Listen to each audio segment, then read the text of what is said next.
Jawaban seperti apa yang disampaikan itu adalah kalau melihatnya dari sudut pandang kelihatan enaknya doang. Belum melihat dari sudut pandang tanggung jawabnya. Desi ceritakan tanggung jawabnya. Boleh jawab nanti aja nggak? Ya kita lah sebagai anggota DPR yang wajib melihat hal-hal yang kosong ini yang tidak tersentuh oleh program-program pemerintah. Menurut saya itu kiprah kita sebagai artis. Tuh sampai ini lah.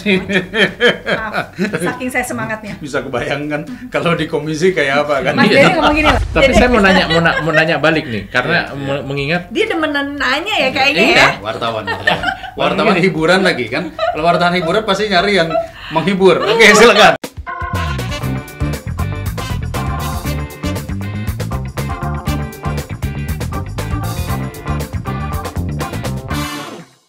komen dong tentang itu kemarin. Yang mana nih? Artis yang kemarin diwawancara oleh sebuah podcast. Oh, itu no comment. Saya lagi ngajarin dia untuk tidak mengeluarkan kata no comment. Karena no comment, nanti saya bilang, Desi satu saat kalau kamu jadi gubernur, ditanya wartawan, terus jawabannya no comment, itu nggak boleh. Harus ada jawaban. Okay. Kalau misalnya satu contoh, jawaban seperti apa yang disampaikan itu adalah kalau melihatnya dari sudut pandang kelihatan enaknya doang. Belum melihat dari sudut pandang tanggung jawabnya. Desi ceritakan tanggung jawabnya. Boleh jawab nanti aja nggak? Nggak boleh. Nggak boleh, oke sekarang. Ini rolling. Oke. Rolling. Oke, saya bismillah dulu ya. Bismillahirrahmanirrahim. Tanpa bermaksud menyakiti siapapun. Menurut saya yang terpenting ini, kalau tadi dari sisi enaknya, masyarakat pasti akan menghitung jumlah. Wih, banyak banget ya, enak banget. Gitu. Tapi yang saya sangat berharap adalah justru cerita lengkap itu menjadi lebih baik sehingga masyarakat lebih paham. Kalaupun dapat bantuan gitu ya, apa yang harus kita lakukan? Jadi sesungguhnya kita turun pada saat reses itu bertemu dengan masyarakat, tentunya banyak sekali aspirasi yang harus kita realisasi. Dan semuanya tentunya membutuhkan anggaran aspirasi, gitu ya. Tidak sedikit proposal yang kita terima melalui rumah aspirasi kita. Masing-masing orang punya nama rumah aspirasinya. Kalau saya sih sama aspirasi Teh Desi gitu. Tentunya udah bukan segini lagi nih.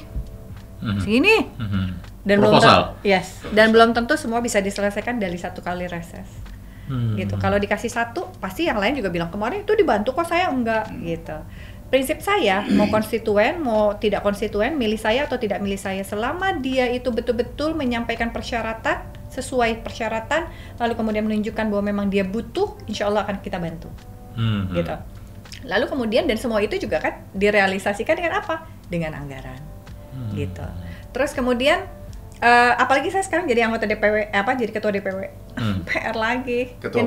Ketua partai yang dipikir Jawa Barat.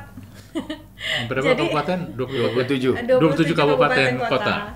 Dan proposalnya kalau dari kabupaten segini, dari kota Sukabumi juga segini, nah ini 27 kabupaten kota. Nah, itu pusing juga kan. Nah, menurut dengan saya 34 juta. Yes, menurut saya rakyat Jawa Barat. Menurut saya apapun yang dinilai saat ini oleh audiens yang melihat hasil wawancara tersebut, ikut saya aja yuk, biar tahu bahwa jumlah itu pasti dinilai kurang, bahkan sangat kurang. Untuk kegiatan-kegiatan partai, kegiatan-kegiatan kita sebagai anggota DPR yang mewakili masyarakat dan tentunya bisa memenuhi kebutuhan masyarakat itu masih dinilai kurang.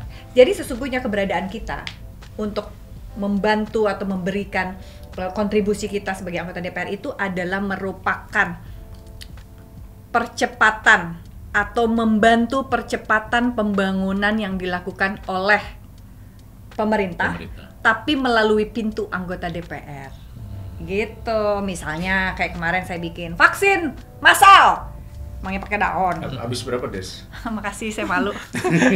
Kalau Mas Dede bilang, ya satu titik Mas Dede bisa hafal lah. Maaf ya, katakanlah misalnya nih, mohon maaf lahir dan batin. Dalam skala kecil itu bisa sampai 90 jutaan. Kalau dalam skala besar itu cuma 500 orang, 200 orang. Tapi kalau dalam skala besar, saya kan kemarin skalanya skala DPW. Terima kasih.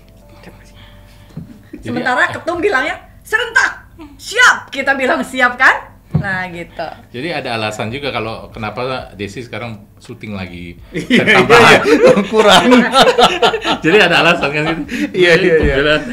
Pembenaran. Kebenaran ya. Oke, jadi ini makin menarik nih ceritanya ya. Kita nggak ngomongin orang, saya hanya ingin ngasih tahu mengenai bahwa apa yang dilakukan itu masing-masing orang berbeda.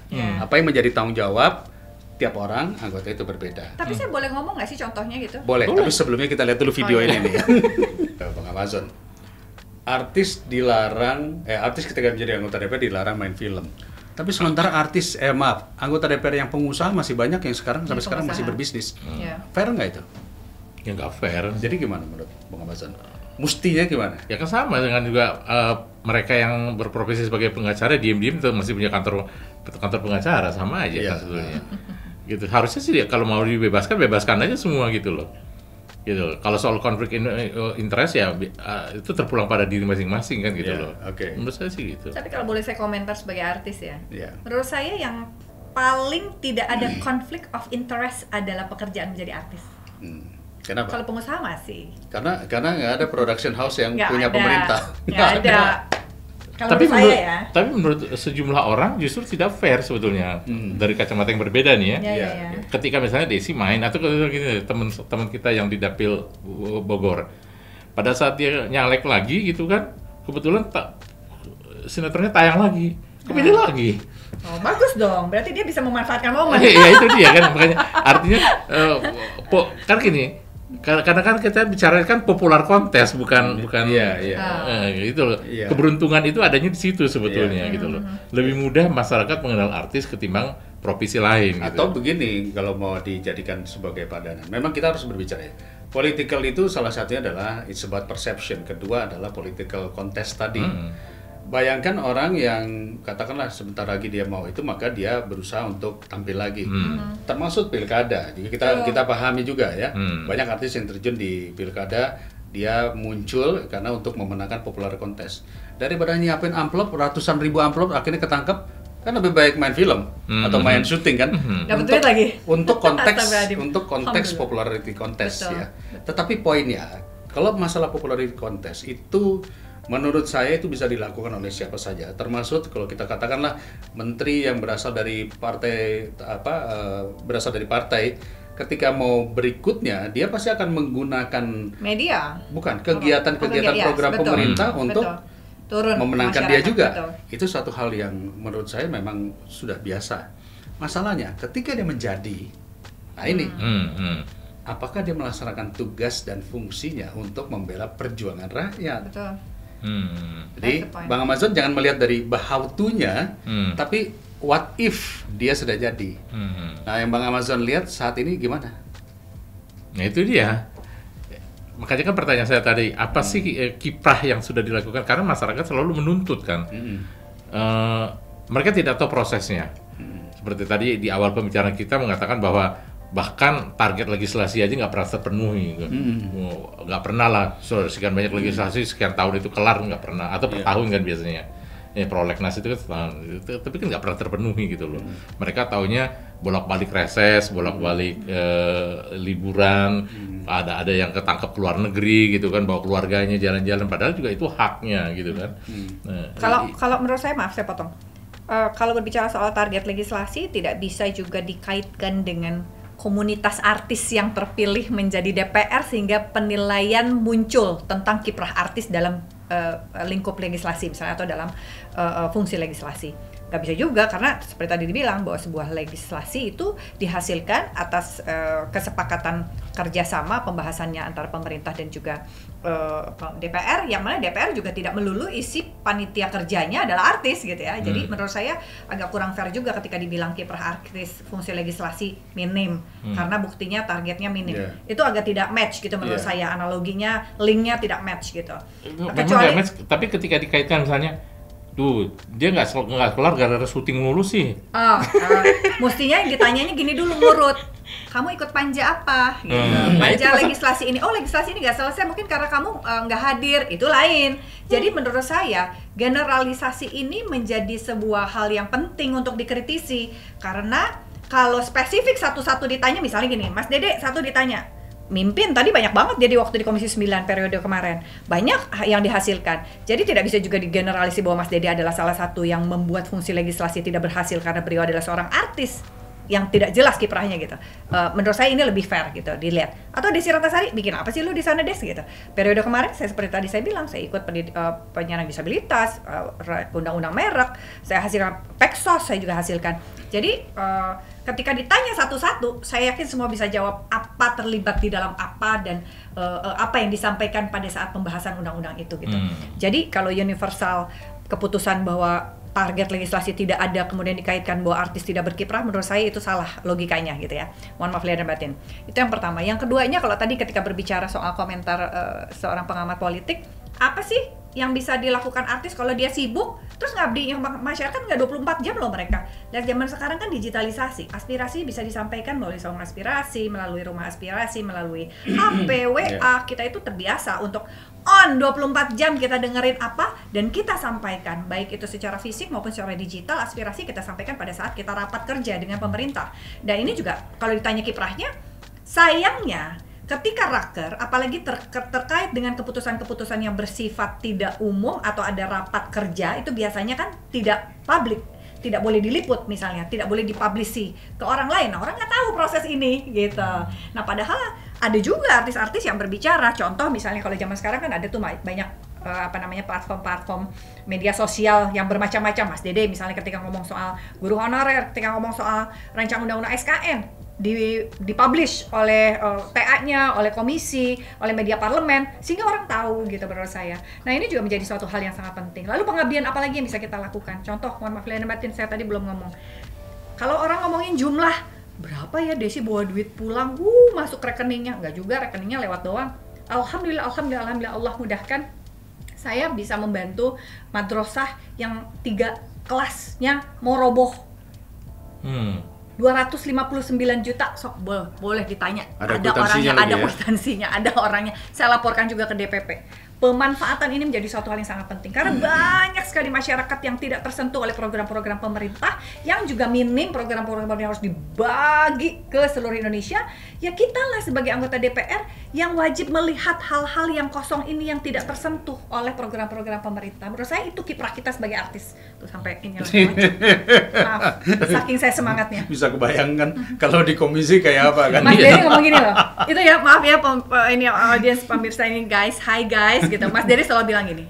Kalau saya lagi ngomong, izin ketua saya bicara, silakan Bu Desi gitu. Terus nanti dia gini. Itu berarti saya disuruh jangan cepet-cepet ngomong. Kalau ngomong jangan cepet, dia bilang, atau dia japri. Ingat ya, ngomong jangan cepet-cepet. Orang belum tentu bisa ngikutin kecepatan kamu ngomong katanya. Iya mas. Kayak barusan tuh mas, nanti dia tapi tuh. Ya, jadi kembali lagi nih Bang Amazon. Kalau kita berbicara bahwa political itu adalah bagian daripada persepsi yang ingin kita sampaikan. Nah, kira-kira artis yang jadi anggota DPR ini apakah sudah menyampaikan persepsi itu ke publik atau belum? Dan jika belum, harus bagaimana? Masih jauh lah kalau dikatakan sudah, gitu loh. Ya itu tadi ya kan hanya beberapa saja dari artis ya, yang menjadi anggota DPR itu yang dinilai sudah menyuarakan, sudah bekerja meskipun mungkin tidak memenuhi harapan dia. Seperti tadi kan yang dia bisa kadang-kadang katakanlah tadi masyarakat seni misalnya gitu kan. Berharapnya apa, ternyata Kang Dede beradanya di komisi yang di panja yang berbeda gitu kan, yang lebih general sebetulnya gitu loh. Mungkin ini Mas, bisa dibuat seperti tadi saya bilang, WA group dengan para artis. Siapa yang jadi pupuhnya, yang jadi ketuanya gitu Mas. Tapi Dede, saya mau nanya balik nih, karena mengingat dia demen nanya ya kayaknya ya.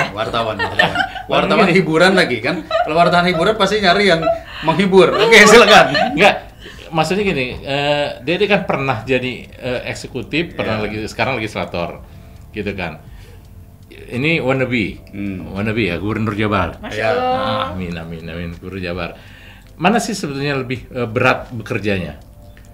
ketika harus katakanlah aspirasi kan menjadi wakil gubernur atau gubernur pun kan ada aspirasi dari bawah. Dengan legislasi kan lebih kepada undang-undang, tapi kan secara konkret juga kayak tadi Desi mengeluarkan duit 259 juta untuk madrasah, itu kan harusnya kerjaannya eksekutif bukan legislatif kan gitu kan harusnya. Nah, ini bagaimana menyikapi yang seperti ini para kalian-kalian ini? Oke, jadi begini, sebetulnya kalau kita katakan eksekutif itu salah satu bentuknya adalah mengeksekusi. Dan mereka punya katakanlah RPJM.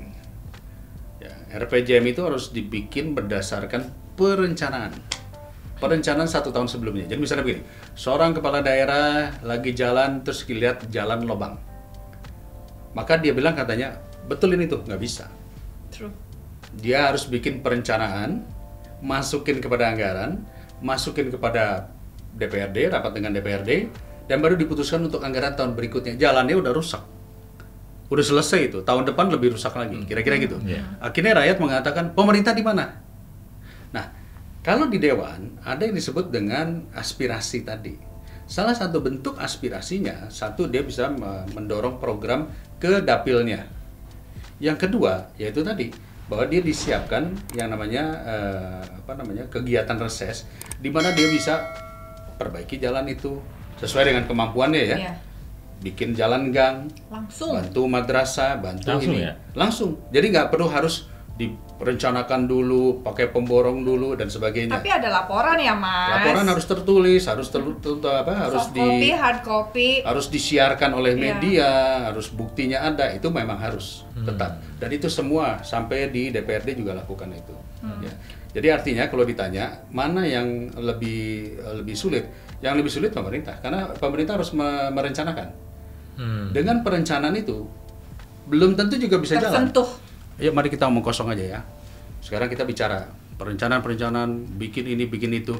Ternyata 2 tahun, 3 tahun semua, kemudian anggarannya naik, bahkan cenderung mangkrak. Karena tidak sesuai dengan hitungan.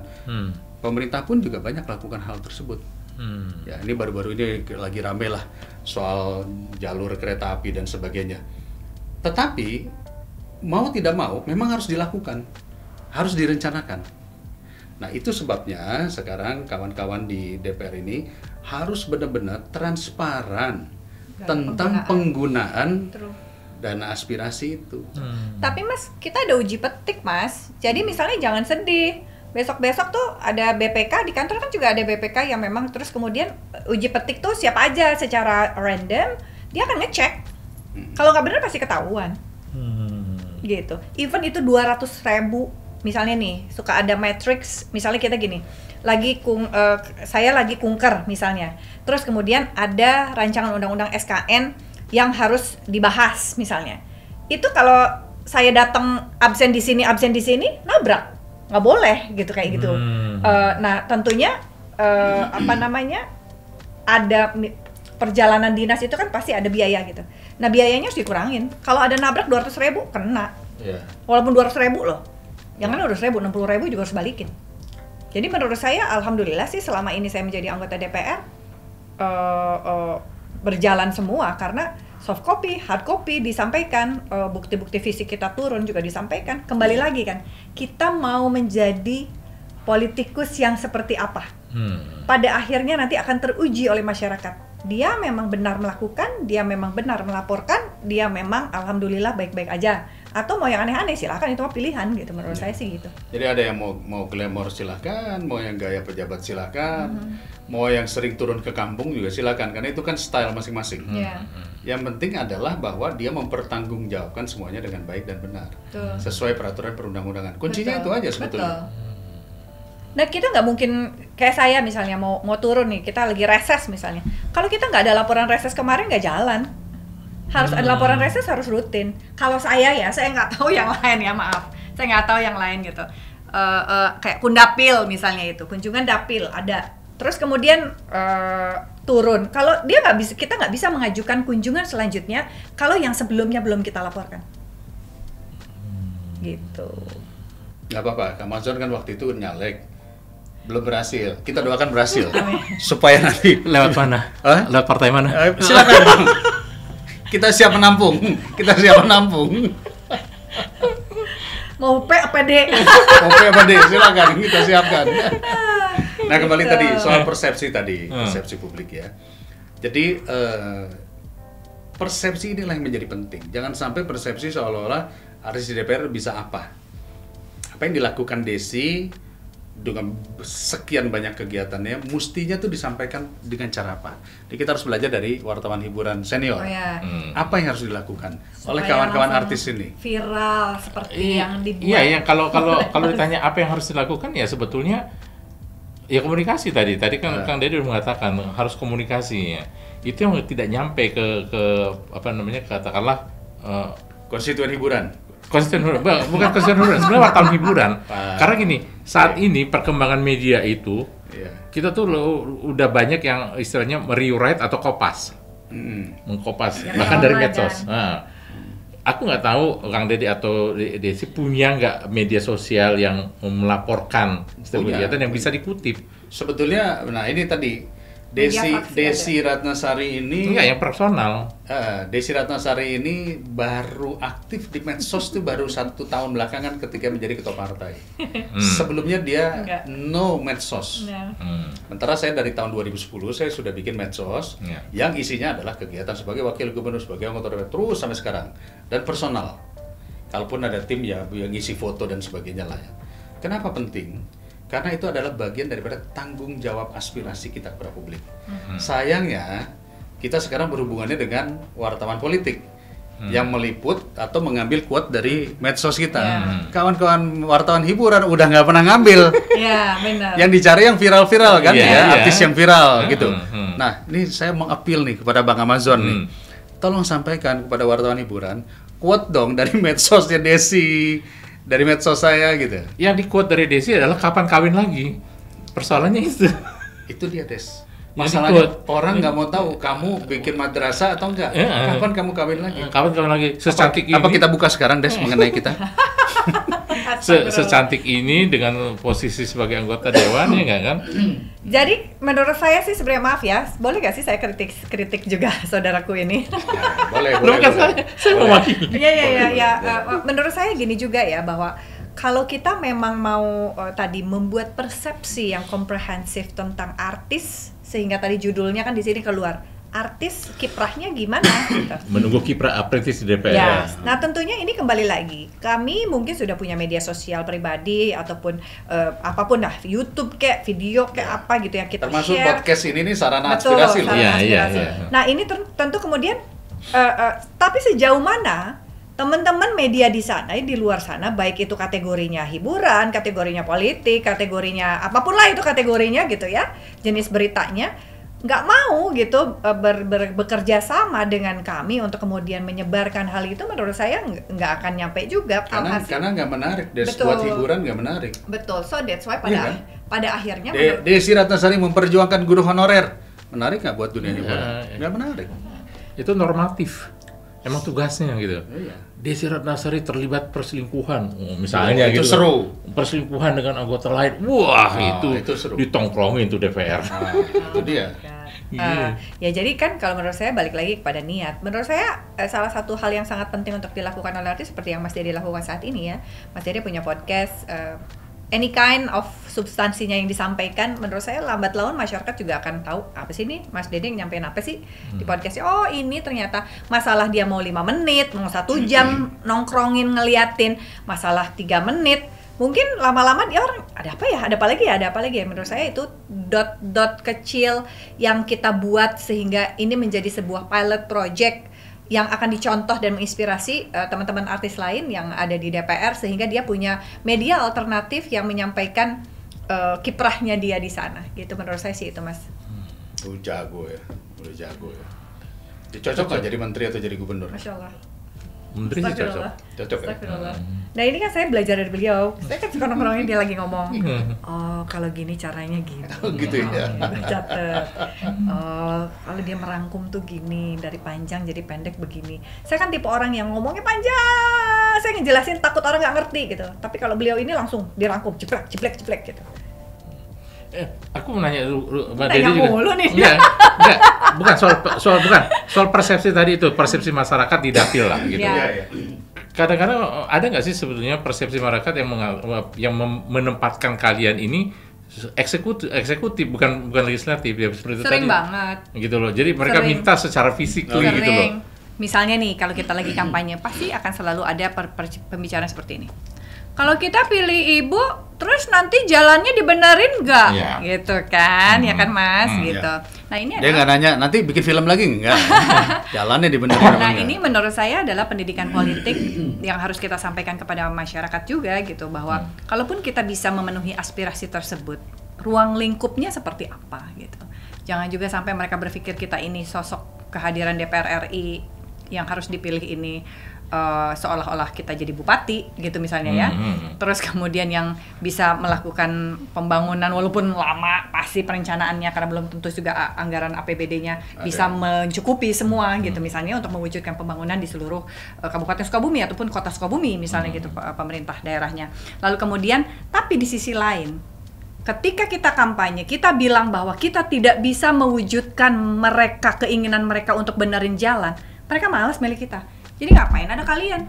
Nah ini juga dua sisi mata uang yang harus kita pahami, yang kemudian aspirasi yang dimiliki oleh DPR ini adalah kemudian bisa disalurkan melalui pemenuhan kebutuhan aspirasi sehingga mengurangi apa namanya disebutnya Mas Dede yang nggak mau milih itu? Golput. Astagfirullahaladzim. Terima kasih. Kelihatan banget gua tua ya. Kelihatan banget ya saya tua ya. Astagfirullahaladzim. Maaf ya ini ada lemot. Kita udah kemana-mana kita ternyata golput. Iya, maksudnya kan karena mungkin merasa masyarakat itu ngapain saya pilih kamu, orang kamu nggak bisa nolongin saya kok gitu. Jadi menurut saya apatis lah ya. Betul. Jadi golput tadi gitu. Lah apa manfaatnya saya pilih kamu DPR RI kalau dirimu tidak bisa memberikan dampak manfaat kepada kita gitu. Nah, menurut saya dana aspirasi yang dimiliki oleh DPR ini adalah salah satu bentuk untuk mengurangi ketidakpercayaan masyarakat memilih kita, sehingga kita juga bisa mewujudkan dalam ruang lingkup dan kemampuan kita tentunya sebagai anggota DPR gitu untuk bisa memenuhi aspirasi tersebut. Gitu. Jadi nggak hanya dibilang soal ngapain DPR, nggak penting gitu DPR. Penting, kita turun. Kalau orang Sunda bilang mohon maaf ya, mau banget caboken katanya. Bawa muka hanya untuk ditampar doang. Lu mau ngapain kesini nggak bawa apa-apa buat masyarakat? Bukan dalam konteks kita bagi-bagi ya Mas, tidak ya. Itu juga nggak boleh tuh ngajarin nggak benar ke masyarakat. Tapi aspirasi umum, aspirasi yang kepentingan untuk umum, bukan kepentingan individual masyarakat yang harus kita juga wujudkan ketika kita turun. Tidak mau banget cabukin tadi gitu. Maaf. Ini yang ngomong ketua partai sekarang. Ketua partai, bukan artis lagi. Saya kembali ke Bang Amazon. Bang Amazon, jadi oke, kita pahami kan kondisinya seperti itu ya. Jadi kira-kira ini kita berguru nih sekarang kepada Bang Amazon. Apa sih yang harus dilakukan teman-teman artis di DPR untuk bisa menunjukkan kinerjanya? Jadi jangan hanya dilihat dari sisi dunia seninya saja. Karena yang memilih dia bukan hanya dunia seni. Yang memilih tadi saya katakan mungkin dari level orang yang golput sampai yang voters tulen. Gimana? Ya, seperti yang Dede lakukan sekarang ini ya, melakukan ada podcast seperti ini kan ada proses pembelajaran kepada masyarakat. Dan menurut saya ini kan proses. Masyarakat itu kan lama-lama juga akan pinter sendiri. Dengan adanya kemajuan teknologi itu kan akan pinter sendiri. Kalau saat ini semuanya masih berpikirnya masih tradisional lah, katakan sebagian besar. Tapi lama-lama lambat laun ya inilah perjalanan sama dengan perjalanan bangsa kita, bahwa kita baru 70 sekian tahun merdeka gitu kan.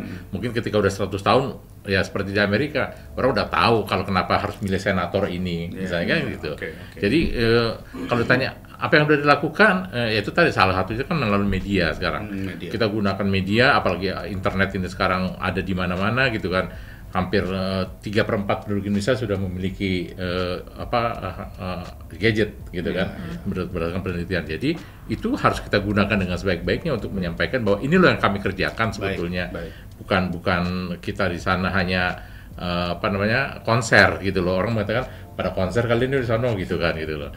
Itu tadi seperti Kang Dede bilang bahwa saya berpikir bukan parsial, bukan hanya pada kebetulan saya berangkat dari artis hanya mikirin artis gitu. Karena harapan itu pernah disematkan kepada teman yang sana, menjanjikan akan bisa, ternyata enggak sampai selesai jabatannya. Akhirnya apatis kan mereka, ngapain milih seperti kata Desi bilang tadi, menjadi golput akhirnya gitu loh. Terus merasa nggak diwakilin juga gitu, meskipun dia nggak milih ya, mungkin beda dapil misalnya gitu kan. Tapi dia merasa bahwa Desi itu kan artis, mestinya Farvi ini akan bisa kayak gimana misalnya gitu kan. Perfilman itu mesti lebih baik gitu loh. Dia udah dari tahun berapa main sinetron, mestinya sinetron Indonesia, harapan-harapan seperti itu yang membuat berjarak lagi gitu loh. Kira-kira seperti itu. Baik, tapi kalau saya sih jujur saya nggak sanggup bikin podcast kayak Mas Dede. Ya cara lain lah. Maaf. Cara lain. Beliau ini udah dari dulu udah punya PH, halo gitu kan. Jadi kalau saya mungkin nggak, kalau Desi bikin podcast lebih banyak Desi yang ngomong daripada ketemunya dia. Itu dia. Astagfirullah, itu introspeksi diri ya, harus introspeksi diri. Kalau saya sih mungkin saya tipe yang tradisional ya Mas ya. Karena Mas tahu saya bukan tipe yang suka media sosial gitu. Jadi saya tipe tradisional, saya betul-betul memanfaatkan waktu reses itu adalah untuk bertemu muka dan berjabat tangan, kalaupun sekarang lagi broadcast nggak boleh jabat tangan ya. Tapi itu adalah momen di mana orang tahu bahwa saya bekerja. Momen bahwa orang-orang yang memilih saya itu, saya balik lagi loh Pak, Bu. Ini loh, kemarin saya kerja ini loh di sini, perjuangan saya sampai sini loh, itu saya laporkan pada saat saya reses gitu ya. Jadi ini cara-cara tradisional menurut saya. Bertemu mata, bertemu rasa secara langsung, tentu dengan protokol kesehatan lagi pandemi gitu, itu menurut saya lebih kena gitu di saya. Jadi orang ya gitu. Kalau tapi aku nanya dikit, yang seperti saya katakan tadi, ada nggak sih perkembangan misalnya waktu periode pertama, ketika sekarang datang lagi, mereka sudah lebih pintar, udah tahu, oh ini loh kerjanya Teh Desi itu seperti ini, bukan pekerjaan-pekerjaan fisik yang eksekutif tadi itu misalnya. Sudah tahu. Artinya maksudnya ada perkembangan kan dari segi pemikiran. Dan perkembangan itu bisa terjadi karena kita kontak terus. Ya, iya. Komunikasi secara langsung terus gitu ya, nggak tahu dari, kan tidak semua juga konstituen saya yang di Sukabumi Selatan kan banyak juga yang blank spot ya Mas ya. Nah menurut saya pertemuan saya dengan mereka itu membuat mereka gini, wow dia dari Jakarta jauh datang ke sini, jalanannya jelek aja dia masih jabanin gitu, masih datang ke sini. Itu menurut saya itu apresiasi yang mereka sampaikan, bahwa saya juga mau merasakan apa yang mereka rasakan setiap hari kehidupan mereka seperti itu gitu misalnya. Walaupun mungkin saya nggak bisa bantu 100%, tapi paling tidak saya melalui program Indonesia Pintar, kita bantu mereka sekolah, program Indonesia Pintar kuliah gitu, KIP kuliah gitu ya, itu juga beasiswa untuk kuliah gitu kita berikan Desi juga. ini menyalurkan puluhan ribu beasiswa kepada siswa-siswa SD, SMP, SMA sampai kuliah ya kayak gitu. Nah ini kan diketahui oleh masyarakat, oh iya ada bukti kerjanya gitu. Menurut saya ini penting. Mungkin kalau saya gaya tradisional ya, ketemu bisa foto-foto. Saya yakin Mas Dede juga kalau udah ketemu ibu-ibu, foto Mas Dede gitu. Nah, saya juga merasakan momen itu adalah momen di mana kita melaporkan kiprah kita sebagai artis di dunia DPR atau di dunia politik gitu, menurut saya itu. Atau gini, saya mencoba apa yang disampaikan oleh Bang Amazon, ini harus kita dengar Des, ya. Karena dunia sudah berubah. Masyarakat kita, terutama publik di era 4.0, melihat orang kerja atau tidak kerja itu dari media sosial. Betul. Itu sebabnya presiden pun aktif di media sosial. Karena untuk menjaga agar orang tahu bahwa beliau bekerja. Ya. Kalau dulu kita ada koran, ada infotainment ya, dan sebagainya. Sekarang ini praktis boleh dikatakan infotainment pun sekarang mengambil apa yang muncul di media sosial. Direct to. Di istilahnya jadi media sosial menjadi bagian daripada sumber informasi. Betul.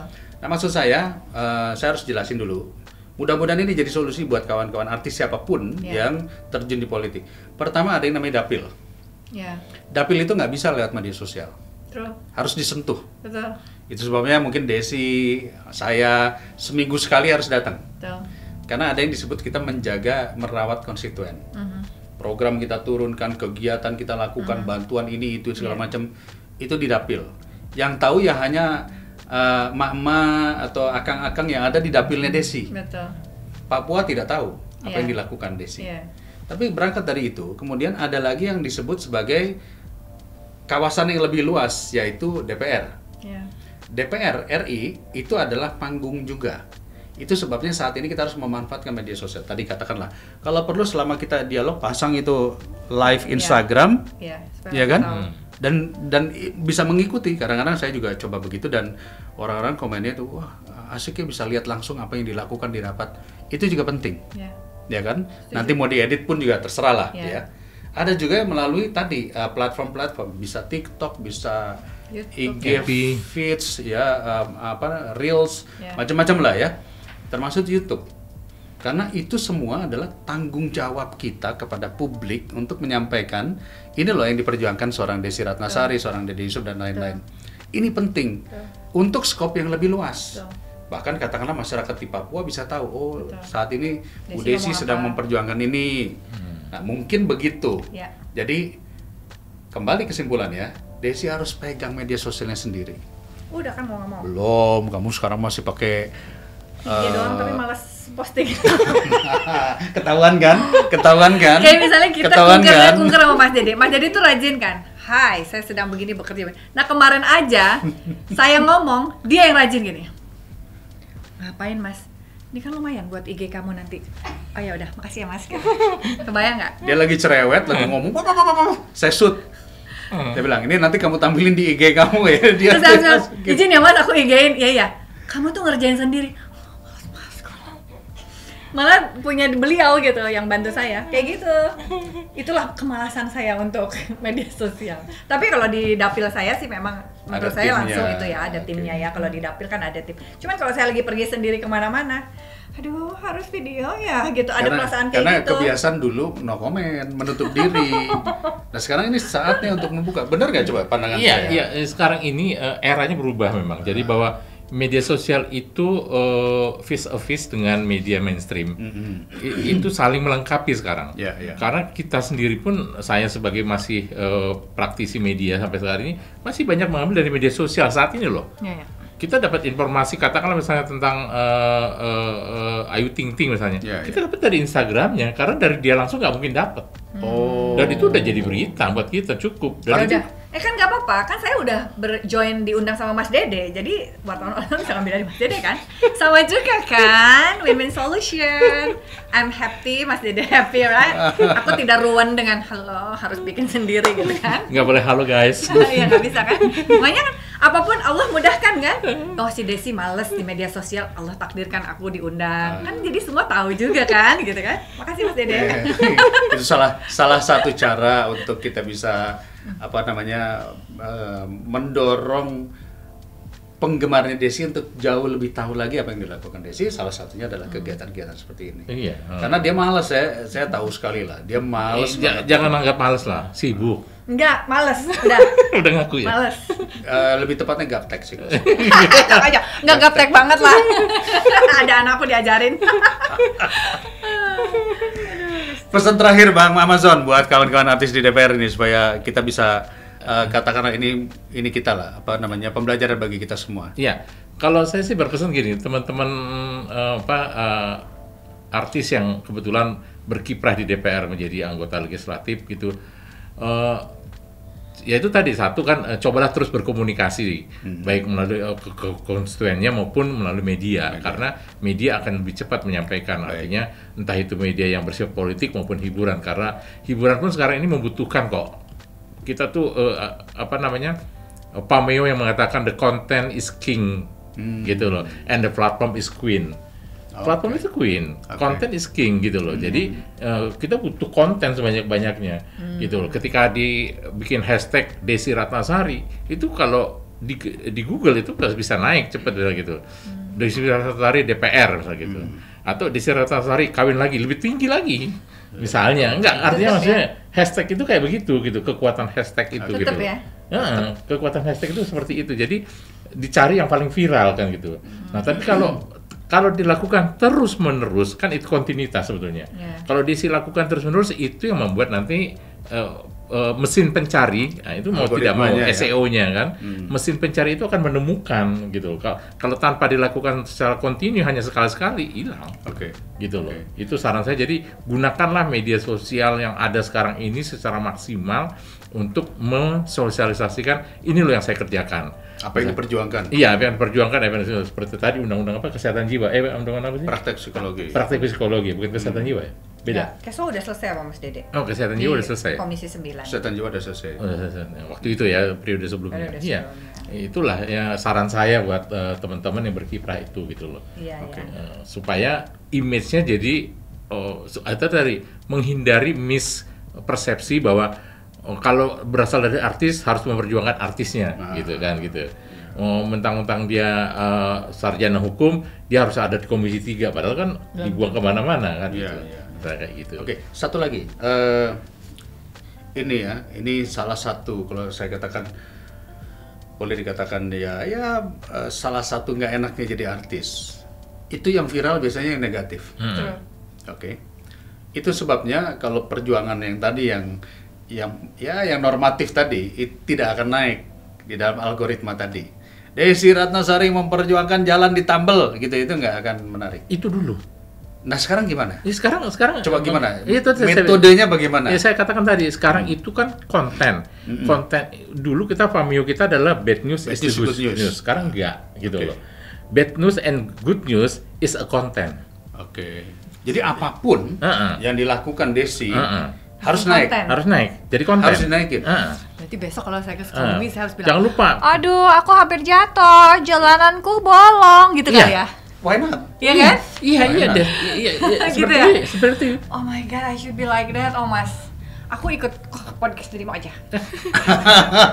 Berarti ada sesi ketiga gitu nanti. Aku ikut podcast Mas Dede. Hari ini Desi nambal jalan langsung foto-foto yang cuk Iya, harus dibikin keluar gitu ya. Iya. Jadi nggak usah nggak usah bikin konten sendiri. Tapi ada anggota DPR juga kita pahami lah ya, yang memang kegiatannya ya seperti itu ya, bagi-bagi duit, ngikutin hanya untuk konten.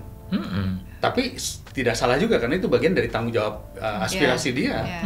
Desi misalnya ketemu masyarakat nih ya, menerima pengaduan masyarakat, bikin jadi konten. Saya aja tuh sederhananya gini deh, hari ini pusing deh, aku harus menyelesaikan undang-undang ini misalnya gitu kan. Itu bisa jadi konten ya? Iya, konten kan. Oh my god. Aduh guys, hari ini aku pusing harus ngelobi ke beberapa fraksi gitu. Itu jadi konten itu deh. Terus besok Amazon akan mengutip, hari ini Desi pusing nih. Itu bisa, saya bisa kasih lihat sekarang. Oh gitu ya? Bisa naik. Oke, nanti dibikin ya. Iya. Hasil podcast ini dibikin oleh Amazon. Iya, kan harus dibikin udah pasti. Gitu, jadi maksudnya kita berbagi nih ya, berbagi pengalaman. Jadi penting nih, pengalaman baru karena buat kita belakangan juga. ini kan saya banyak banget berkolaborasi, beragregasi dengan beberapa media, sehingga tahu sekarang bahwa kekuatan mesin pencari SEO itu tuh ya itu gitu loh. Cuma saya masih belum bisa membayangkan. Ini masih udah terakhir mau lanjut lagi. Masih belum bisa membayangkan bahwa saya harus gitu ya gitu. Mas Edi kan tahu kemarin aja saya ngomong langsung Mas Edi yang videoin. Saya langsung Tapi menurut saya, Des, menurut saya itu benar. Begini, sorry, saya harus cerita agak sedikit berbeda ya. Obama itu naik karena Twitter. Ya. Trump juga karena Twitter. Ya. Dia mengisi apapun diisi di situ ya. Pak Jokowi dan dia tidak perlu ada haters atau lovers. Dia nggak perlu. Ya. Karena mesin algoritma itu haters sama lovers sama-sama menonton. Iya. Kuncinya itu. Itu. Kita lihat sekarang, Presiden Jokowi pun juga melakukan hal yang sama. True. Melalui YouTube-nya, melalui Instagram, Twitter juga ada. Dia bikin vlog. Ya, hari ini saya lagi sama petani, misalnya itu nggak apa-apa. Dulu Pak Harto dengan kolom pencapirnya melalui TVRI. Jadi maaf ya sekali lagi, eranya politisi dengan selebriti itu hampir sama sekarang. Hanya bedanya kalau selebriti berbicara hal-hal yang pribadi, sifatnya entertainment, politisi harus berbicara hal yang kebangsaan. Menurut saya itu harus dilakukan. Jadi bentuknya nanti Desi mau melakukannya bagaimana terserah. Tapi it has to be shown. Harus terlihat, harus kelihatan agar jangan lagi ada berita tadi kiprah artis ditunggu. Silahkan tinggal lihat di media sosial. Itu aja saya masih diingetin. Misalnya gini, kalau lagi reses kan pasti ada tim nih, kayak timnya Mas Dede lah. Itu aja saya harus gini nih. Bentar, apaan? Kita harus bikin dulu video ini awalnya gini. Aduh, lama banget deh gitu. Tetap harus kan nanti laporan. Ya iya sih, semenjak jadi ketua DPW kan wajib tuh Mas. Tidak mau. Mau nggak mau kan. Ketua partai kamu aja lari pagi aja juga diikutin. Harus. Memang begitu. Tapi kalau lagi olahraga aku nggak diikutin Mas. Gak apa-apa, kamu yoga sekali-kali lah gitu. Zumba sekali-kali diikutin, gak apa-apa. Ingat ya, the content is king. Content is king. And platform is queen. Ini baik, terima kasih banyak loh. Ini Bang Amazon memberikan kita masukan supaya kita memperbanyak konten, tetapi bukan konten-konten yang ya katakanlah yang sekedar viral, tapi konten-konten ini loh yang kita kerjakan, ini loh yang kita lakukan, sehingga masyarakat bisa tahu oh dia digaji negara itu karena melakukan tugasnya dengan baik. Saya pikir poinnya itu kan. Ya, jadi kita juga harus memberikan bentuk, karena nggak semua orang pengen nongkrongin yang namanya TV Parlemen. Betul nggak? Iya. Gitu. Betul. Setuju ya? Tapi kalau nongkrongin podcastnya Mas Dede, insya Allah ada. Oh, apalagi ada Desi di sini. Amin. Wow, langsung 1 juta Masya Allah. viewers. Masya Allah, Ditonton. amin, Masya Allah. Oke, Bang Amazon, Desi Ya. Ratnasari, terima kasih banyak ya. Yang Sama-sama. penting poin utamanya adalah bahwa setiap artis, setiap politisi harus bekerja dengan baik, transparan kepada publik, Setuju. dan harus menyampaikannya juga kepada publik melalui apapun bentuk medianya. Karena itu adalah bagian daripada tanggung jawab sosial, tanggung jawab kinerja, dan juga serap aspirasi. Ya. Kayak hari ini saya serap aspirasi dari wartawan hiburan. Betul. Oh, ternyata artis ini kurang komunikasi sama wartawan hiburan, Betul. sehingga tidak diketahui. Besok Desi kalau ditanya wartawan jangan no comment lagi. Kalimatnya adalah, saya akan pikirkan dulu ya Mas. Gitu, bener nggak? Iya. Betul kan ya? Iya. Iya gitu. Saya akan kembali kepada dirimu. Thank you, terima kasih. Sama-sama. Bang Amazon, terima kasih banyak Desi Terima kasih, Ratnasari. Terima kasih. Assalamualaikum. Terima kasih. Sampai ketemu. Assalamualaikum.